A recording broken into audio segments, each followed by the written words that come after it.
And then it happened, Book 8, Chapter 6, Outhouse with a View. Now that the school play was finally over, Gordon, Paul and I were looking forward to our first fishing trip of the season. At dawn on Sunday morning, Paulo's dad dropped us off at a heavily wooded spot on a dead-end road by a creek.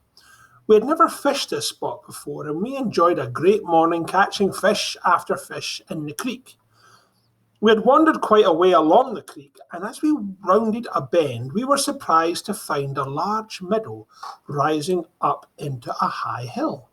At the top of the hill, there was a tiny building that looked like an outhouse. "You don't suppose that really is an outhouse way up there?" asked Paulo. "Well, it sure looks like one," I said. "But why would anyone build an outhouse in the middle of nowhere?"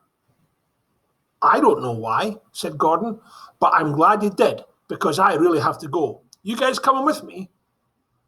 "I don't want to climb all that way for nothing," I said. "We'll wait here and keep fishing," added Paulo. Gordon leaned his fishing rod against a tree and removed his backpack, setting it down beside the rod.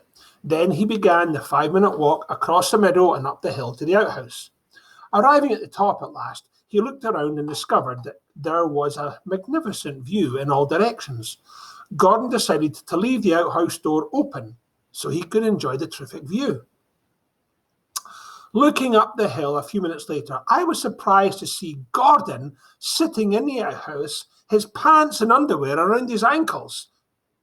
And then it happened.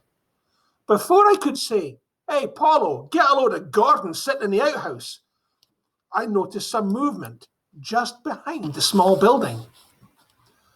"Hey, Paulo, look, a bear!" I exclaimed, pointing up the hill. Sure enough, a large bear was sniffing around the back of the outhouse. Paulo and I tried warning Gordon to close the door, but he couldn't hear us shouting from so far away. The bear was now sniffing the side of the outhouse. Seeing Gordon's feet sticking out of the outhouse, he became curious and stuck his big, shaggy head into the open door frame, practically on Gordon's lap. Gordon let loose a yell that I swear must have been heard all the way back in town and slammed the door shut. Like a cork shot from a bottle, the bear did 2 complete backward somersaults and then bolted across the meadow and out of sight. When we were sure the bear was gone for good, Paul and I hiked up the hill and knocked on the outhouse door.